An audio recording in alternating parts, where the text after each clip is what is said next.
CBI এর নজরে প্রাথমিক শিক্ষক পোস্টিং দুর্নীতি মামলার 50 জন প্রাথমিক শিক্ষককে তলব। সিবিআই এর প্রাথমিক শিক্ষক পোস্টিং দুর্নীতি মামলায় তলব। টাকার বিনিময়ে নিজেদের ইচ্ছে মতো পোস্টিং নেওয়ার অভিযোগ উঠেছে এই 50 জন প্রাথমিক শিক্ষকের বিরুদ্ধে। আজকে নিজাম প্যালেসে তলব করা হয়েছে এই 50 জন প্রাথমিকের শিক্ষককে। বিচারপতি অভিজিৎ গঙ্গোপাধ্যায়ের নির্দেশে এই তদন্ত শুরু করেছে সিবিআই।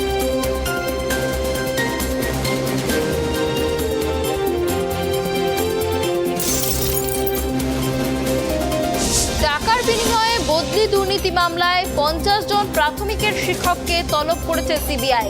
বিচারপতি অভিজিৎ গঙ্গোপাধ্যায়ের নির্দেশে এই বদলি দুর্নীতি মামলার দায়িত্বভার হাতে নেয় সিবিআই। আর তারপরেই আজ নিজাম প্যালেসে তলব করা হয়েছে 50 জন প্রাথমিকের শিক্ষককে।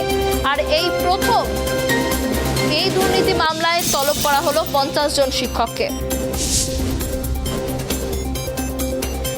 এই বিষয়ে আরো বিস্তারিত জানবো। আমাদের সঙ্গে রয়েছে সরাসরি আমাদের প্রতিনিধি অভ্রদীপ। অভ্রদীপ, দেখো, যেমনটা জানা যাচ্ছে এই বদলি দুর্নীতি মামলায় 50 জন প্রাথমিকের শিক্ষককে তলব করা হয়েছে। বিস্তারিত কি তথ্য রয়েছে? দেখো অনন্যা, যেরকম দুর্নীতির পাহাড় দেখেছি আমরা, তার মধ্যে নতুন একটা দুর্নীতি উঠে এসেছে, পোস্টিং দুর্নীতি বা বদলি দুর্নীতি। সেই মামলায় আজকে আমরা যেমনটা সিবিআই সূত্র মারফত জানতে পারছি, প্রায় 50 জন শিক্ষককে সোমবার দিন নিজাম প্যালেসে হাজিরা দেওয়ার কথা বলা হয়েছিল।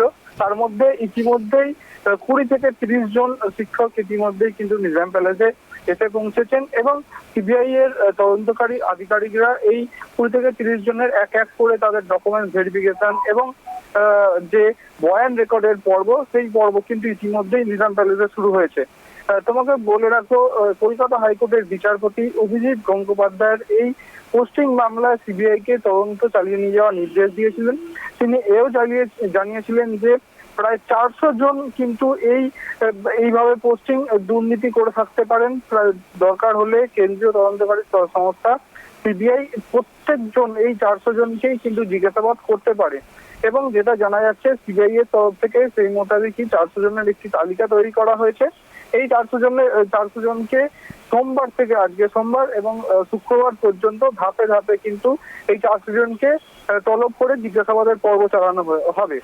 তারই প্রথম ধাপ হিসাবে আজকে কিন্তু 50 জনকে সিবিআই এর তরফে নিজাম প্যালেসে ডাকা হয়েছে এবং তারা ইতিমধ্যেই এসে উপস্থিত হয়েছেন এবং তাদের যে বয়ান রেকর্ডের পর্ব তাদের নিয়ে আসতে বলা হয়েছে, তাদের জয়েনিং কবে হয়েছিল, যে সমস্ত দরকারি ডকুমেন্টস গুলো আছে তারা কিভাবে পেলেন, যে সমস্ত ডকুমেন্টস গুলো আছে সেই সমস্ত ডকুমেন্টস গুলো কিন্তু সিবিআই আধিকারিকরা তাদেরকে নিয়ে আসতে বলেছিলেন। সেই মোতাবেক সেই ডকুমেন্টস গুলো ভেরিফাই করে এবং তাদের যে বয়ান রেকর্ডের পর্ব চালানো হচ্ছে, সেই বয়ান রেকর্ড করে কিন্তু সেই যে রিপোর্ট তৈরি হবে সেই রিপোর্ট কিন্তু আদালতে জমা দিতে হবে সিবিআই কে।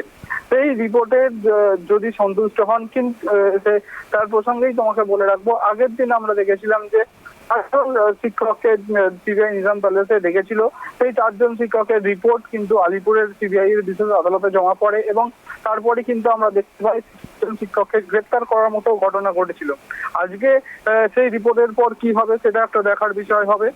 তোমাকে বলে রাখবো, এই যে পোস্টিং দুর্নীতির যে মামলা চলেছে, সেই মামলায় কিন্তু প্রাক্তন শিক্ষা পর্ষদের সভাপতি যিনি মানিক ভট্টাচার্য রয়েছেন ইতিমধ্যেই গ্রেপ্তার। প্রেসিডেন্সি সংশোধনাগারে গিয়ে কিন্তু বিচারপতি অভিজিৎ গঙ্গোপাধ্যায়ের নির্দেশে তাকে সিবিআই এর আধিকারিকরা 2 দিন ধরে দীর্ঘক্ষণ জিজ্ঞাসাবাদ করেছিলেন। তারপরে আজকে 50 জনকে ডাকা হয়েছে এবং ধাপে ধাপে আমরা যেটা সিবিআই সূত্র মারফত জানতে পারছি, এই গোটা সপ্তাহ জুড়ে 400 জনকে তলব করে কিন্তু তাদের ডকুমেন্ট ভেরিফিকেশন এবং তাদের বয়ান রেকর্ডের পর্ব চালানো হবে সিবিআই এর তরফে। অনন্যা, অনেক ধন্যবাদ অভ্রদীপ আমাদের সঙ্গে থাকার জন্য। আপনাদের আরো একবার জানিয়ে রাখি, প্রাথমিকের 50 জন শিক্ষককে আজ তলব করা হয়েছে বদলি দুর্নীতি মামলায়। এই দুর্নীতির তদন্ত করছে সিবিআই। বিচারপতি অভিজিৎ গঙ্গোপাধ্যায়ের নির্দেশে এই দুর্নীতির তদন্ত করছে সিবিআই এবং সেই 50 জন শিক্ষককে আজকে নিজাম প্যালেসে ডেকে পাঠানো হচ্ছে। তাদের বয়ান রেকর্ড করা হবে এবং তাদের জিজ্ঞাসাবাদ করা হবে, এমনটাই জানা যাচ্ছে।